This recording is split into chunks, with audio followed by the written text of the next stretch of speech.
आज हम भारत का 5th जनरेशन फाइटर जेट के बारे में ख़बर सुनते हैं। एम सी ए यानी एडवांस मीडियम कॉम्बैट एयरक्राफ्ट के बारे में brought to you सुनते चलिए शुरू करते हैं।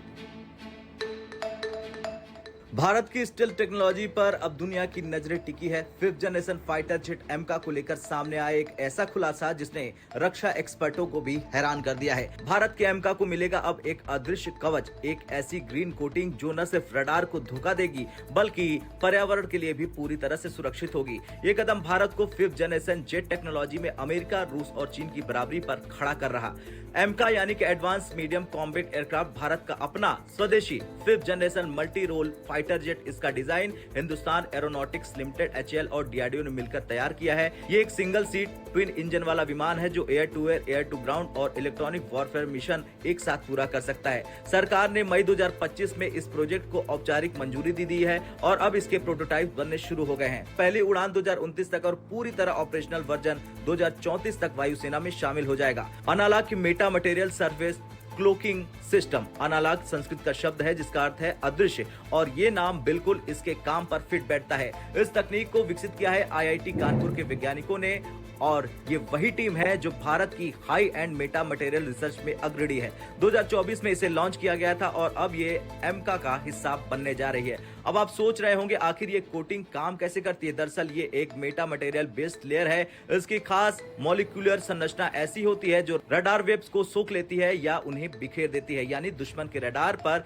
यह विमान लगभग अदृश्य दिखाई देता है। ये सिर्फ सामान्य रडार फ्रीक्वेंसी तक सीमित नहीं है बल्कि ये वाइड स्पेक्ट्रम रडार वेव्स को भी सोख लेती है। ये तकनीक ठंड, गर्मी, ऊंचाई और या आर्द्रता जैसी किसी भी मौसम में स्थिर रहती है। अब तक इस्तेमाल होने वाले रडार अवशोषक पेंट्स में खतरनाक केमिकल्स, लेड और हेवी मेटल्स होते हैं, लेकिन अनालग की कोटिंग पूरी तरह से नॉन टॉक्सिक और इको फ्रेंडली है। इसका मतलब है न पर्यावरण को नुकसान, न मेंटेनेंस में कोई खतरा और न ही जहरीले कचरे की समस्या।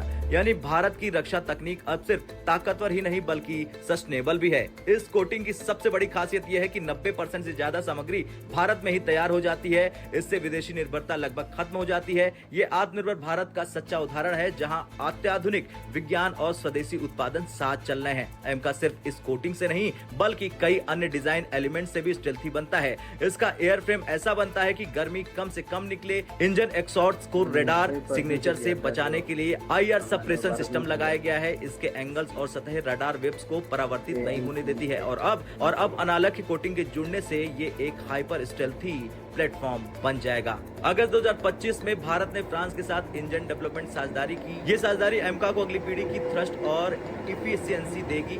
इंजन होगा ज्यादा ताकतवर, ज्यादा शांत और ज्यादा फ्यूल एफिशिएंट। खैर ये था भारत के एमका पर एक और बड़ा खुलासा जहां ताकत के साथ जुड़ा है पर्यावरण का संतुलन। भारत अब न सिर्फ रक्षा के क्षेत्र में बल्कि ग्रीन डिफेंस टेक्नोलॉजी में भी दुनिया का लीडर बनना है।